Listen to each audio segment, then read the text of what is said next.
નમસ્કાર દોસ્તો, શાંતિશ્રમ ન્યૂઝમાં આપનું સ્વાગત છે।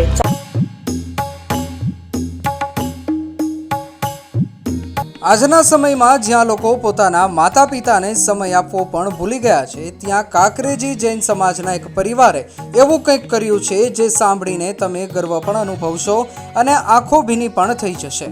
સ્વર્ગસ્થ પિતાની અંતિમ ઈચ્છા, માતાની એક લાગણી અને પરિવારનો એક સંકલ્પ કે જે બની ગયો એક ભવ્ય આધ્યાત્મિક મહોત્સવ। 700થી વધુ યાત્રિકો, વીઆઈપી બસો, માદરે વતન ખીમાણા, ભીલડિયાજી તીર્થ, કુળદેવીમાં સમોરનું ધામ કાકર અને નાકોડા તીર્થમાં ભક્તિનો અદ્ભુત દરિયો। પણ આ માત્ર યાત્રા નહોતી, આ હતી પિતૃભક્તિની જીવંત કહાની। અમદાવાદથી શરૂ થયેલી આ યાત્રા માત્ર કિલોમીટરોનો પ્રવાસ નહોતો, આ હતો લાગણીનો પ્રવાસ, સંસ્કારોનો પ્રવાસ અને શ્રદ્ધાનો એક અનોખો અનુભવ। દાદા કેશવલાલ, દાદી સવિતાબેન, પિતા મંગળભાઈ પ્રત્યેના હોભાવથી પ્રેરાઈ પરિવારના જશવંતભાઈ, પ્રકાશભાઈ, જીગરભાઈ, નૈતિકભાઈ અને સમગ્ર પરિવારે સ્વર્ગસ્થ પિતાશ્રીની અંતિમ ઈચ્છાને સાકાર કરવાનો સંકલ્પ લીધો।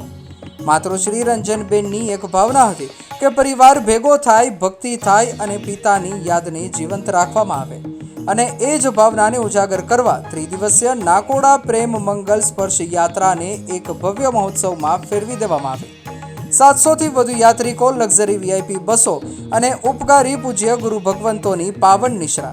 આ માત્ર આયોજન નહોતું, આ હતી ભાવના, ભક્તિ અને સંસ્કારની શક્તિ। તારીખ 12ના રોજ અમદાવાદથી એક અનોખી યાત્રાની શરૂઆત થઈ। લક્ઝરી વીઆઈપી બસોમાં આશરે 700થી વધુ યાત્રિકો એક જ ભાવના સાથે નીકળ્યા। આ યાત્રા માત્ર સ્થળ બદલવાની નહોતી, પણ હૃદયથી પરમાત્મા સુધી પહોંચવાની હતી। ભીલડિયાજી, ખીમાણા, સમોરધામ, કાકેર, દરેક સ્થળે ભક્તિનો રંગ ચઢવાનો હતો। તારીખ 13ની સવારે ભીલડિયાજી તીર્થમાં દાદાની સેવા, પૂજા, ભક્તિ અને નવકાર ઋષિનો પાવન પ્રસંગ યોજાયો। સંગીતના મધુર તાલ સાથે સુશીલભાઈ ખાબિયાએ સ્નાત્ર મહોત્સવ ભણાવ્યો અને આખું વાતાવરણ પરમાત્મામય બની ગયું। અહીંથી દરેક યાત્રિકના હૃદયમાં ભક્તિનો દીવો વધુ પ્રગટ્યો। ત્યારબાદ સંઘપતિ પરિવાર પોતાના માદરે વતન ખીમાણા પહોંચ્યા, જ્યાં જૈન સંઘ અને નગરજનો દ્વારા ભવ્ય સ્વાગત કરવામાં આવ્યું। વાજતે ગાજતે ખીમાણાના મૂળ નાયક શ્રી સુવિધિનાથ દાદાને સુવર્ણ અલંકાર સાથે થાળ અર્પણ કરવામાં આવ્યો। પરિવાર દ્વારા સમગ્ર ખીમાણા નગરમાં 2200 જેટલા મીઠાઈના પેકેટોનું વિતરણ, જૈન અને અજૈન સૌમાં એકતાનો અદ્ભુત દ્રશ્ય સર્જાયો। આ પ્રસંગે રાજુભાઈ લક્ષ્મીપુરાનું બહુમાન લાભાર્થી પરિવાર દ્વારા કરવામાં આવેલ। ત્યારબાદ આયોજક પરિવાર પોતાના કુળદેવી માં સમોરના આશીર્વાદ લેવા કાકેર નગરે પધાર્યા, જ્યાં સાંજના ચોવિહાર બાદ સંગીતના તાલ સાથે ભક્તિનો રંગ જામ્યો। દરેક યાત્રિક ભક્તિમાં ઝૂમી ઉઠ્યો। પાલીતાણાથી આવેલા નૃત્યકારોએ આ ભક્તિને વધુ જીવંત બનાવી। માતાજીની સામૂહિક આરતી અને વંદના સાથે આ યાત્રા આગળ વધી નાકોડા તીર્થ તરફ। તારીખ 14 માર્ચના રોજ નાકોડા તીર્થમાં ભવ્ય સામૈયું ભક્તિનો મહાસાગર સર્જાયો, જ્યાં અદ્ભુત ઠાઠમાઠ સાથે પરિવારના ઉપકારી એવા શ્રી ગુરુ પ્રેમના આજીવન ચરણોપાસક પૂજ્ય ગચ્છાધિપતિ આચાર્ય શ્રી કુલચંદ્ર સુરેશ્વરજી કેસી મહારાજા આદિ શ્રમણ શ્રમણી ભગવંતોનું ભવ્યાતિ ભવ્ય સામૈયું યોજાય। પરિવાર દ્વારા અત્યંત ઉત્સાહ અને ઉમંગ સાથે શ્રી નાકોડા પાર્શ્વનાથ દાદા અને ભૈરવ દાદાને સુવર્ણ અલંકાર અર્પણ કરવામાં આવેલ। પૂજ્ય ગચ્છાધિપતિ આચાર્ય શ્રી કુલચંદ્ર સુરેશ્વરજી એટલે કે કેસી મહારાજા તથા અન્ય ગુરુ ભગવંતોની પાવન નિશ્રામાં પ્રેમ મંગલ સ્પર્શ નગરીનું ઉદ્ઘાટન, ત્યારબાદ પૂજ્ય પન્યાસ પ્રવર શ્રી કુલદર્શન વિજયજી મહારાજાએ તીર્થ મહિમા તથા સંઘ મહિમા વર્ણવી સૌને મળેલા અવસરમાં નાકોડા દાદાની અનેરી ભક્તિમાં જોડાવા જણાવેલ।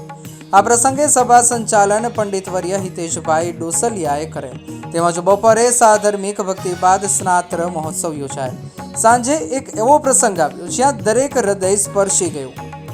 નાકોડા દાદાના પરમ ભક્ત સંગીત રત્ન વૈભવ બાગમાર દ્વારા નાકોડા ભૈરવ દાદાની ભક્તિમાં સૌને તરબોળ કરવામાં આવેલ।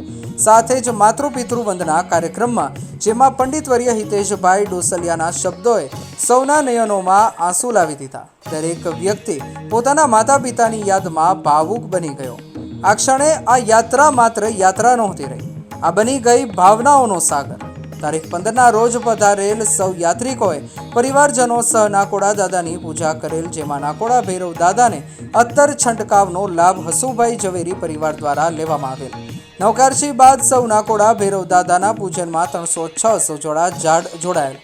પૂજ્ય પન્યાસ પ્રવર શ્રી કુલદર્શન વિજયજી મહારાજાએ સૌને પૂજન ભાવપૂર્વક અર્થ સાથે કુલદીપ સર નાકોડાવાળાએ કરાવેલ.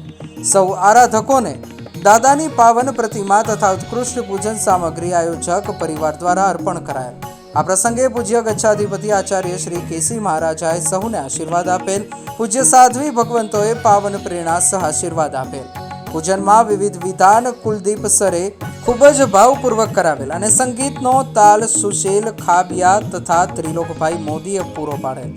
પરિવારના જીગરભાઈ, નૈતિકભાઈ, પુત્રવધુ કોમલ અને માનસી તેમજ દીકરી કાજલ, જમાઈ રક્ષિત કુમાર, કાકા જસુભાઈ તથા કાકા પ્રકાશભાઈ આદિ પરિવારજનોએ હર્ષભેર સહુને પૂજનમાં આવકારતા હતા.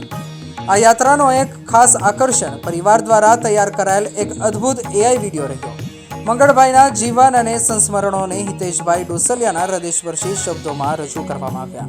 આ વિડીયો માત્ર દર્શન નહોતો, પણ દરેક યાત્રિકના દિલને સ્પર્શી ગયો અને સૌએ ભાવ વિભોર થઈને નિહાળ્યો. આયોજક પરિવાર દ્વારા કરવામાં આવેલી વ્યવસ્થા ખરેખર કાબિલે તારીફ હતી. રૂમ વ્યવસ્થાથી લઈને પ્રોગ્રામની નાનામાં નાની બાબતો સુધી દરેક ચીજમાં સંપૂર્ણતા અને જીવટ જોવા મળી. સાચે જ ટીમ વર્ક શું હોય છે તેનો જીવંત દાખલો અહીં જોવા મળ્યો. સૌના મુખે એક જ વાત સાંભળવા મળી કે આવી ભક્તિ કરાવનારા સંતાનો ખરેખર ભાગ્યશાળી માતા પિતાને જ મળે. જે યાત્રામાં જોડાઈ શક્યા નહોતા તેમના મનમાં એક જ ભાવ, કશું ચૂકી ગયા એવો વસવસો રહ્યો. જૈન ટ્રાવેલ્સની સુંદર અને સુવિધાસભર બસો અને નૃપેશભાઈની ટીમ અને ઉપયોગમાં લેવાયેલી એડવાન્સ ટેકનોલોજી આ સમગ્ર આયોજનને વધુ સુવ્યવસ્થિત અને આધુનિક બનાવવામાં મહત્વપૂર્ણ સાબિત થયું. આ પ્રસંગે પધારેલ સ્નેહીજનોના વધામણાનો પણ એક ભવ્ય કાર્યક્રમ યોજાયો, જેમાં વેલાણી પરિવાર, વિવિધ સંઘો, ટ્રસ્ટો, સામાજિક સંસ્થાઓ તથા સ્નેહીજનો દ્વારા આયોજક પરિવારનું બહુમાન કરવામાં આવ્યું. વિવિધ વક્તાઓએ પરિવારની ઉદારતા, સુંદર આયોજન અને ભવ્ય વ્યવસ્થાની પ્રશંસા કરી. પૂજ્ય ગુરુ ભગવંતોએ પણ ઉગ્ર વિહાર કરીને આ યાત્રામાં પધારી પાવન નિશ્રા આપી એ બદલ આયોજક પરિવાર દ્વારા પૂજ્ય શ્રીની અનુમોદના કરી. પરિવારના જસવંતભાઈ, પ્રકાશભાઈ, જીગરભાઈ અને નૈતિકભાઈએ હૃદયપૂર્વક સૌનો આભાર વ્યક્ત કરતા જણાવ્યું કે સહકારથી જ આ સંઘ સફળ બની શક્યો છે. આપ સૌએ સમય આપ્યો, ઉપસ્થિત રહ્યા તે બદલ અમે હૃદયથી આભારી છીએ. આયોજક પરિવાર દ્વારા સેવા આપનાર દરેક કાર્યકરો, ટીમો અને સહયોગીઓનું બહુમાન કરવામાં આવ્યું. તમામ યાત્રિકોને સ્મૃતિ રૂપે રિટર્ન ગિફ્ટ આપી સન્માનિત કરવામાં આવ્યા. ખીમાણા જૈન સંઘ, વેલાણી પરિવાર અને તમામ સ્નેહીજનોનો વિશેષ આભાર વ્યક્ત કરવામાં આવ્યો. આ યાત્રા માત્ર એક આયોજન નહોતું, આ હતી સંસ્કાર, શ્રદ્ધા અને પરિવારની એકતાની જીવંત પ્રતિમૂર્તિ. આજના સમયમાં જ્યાં સંબંધો કમજોર બનતા જાય છે, ત્યાં પરિવારે બતાવ્યું કે માતા પિતાની ઈચ્છા માત્ર ઈચ્છા નથી હોતી, તે એક આશીર્વાદ હોય છે અને જે સંતાનો તેને પૂર્ણ કરે છે તેઓ સાચા અર્થમાં ધન્ય બને છે. આ યાત્રા એક ઉદાહરણ છે પિતૃભક્તિનું, માતૃભાવનાનું અને સાચી સંસ્કૃતિનું.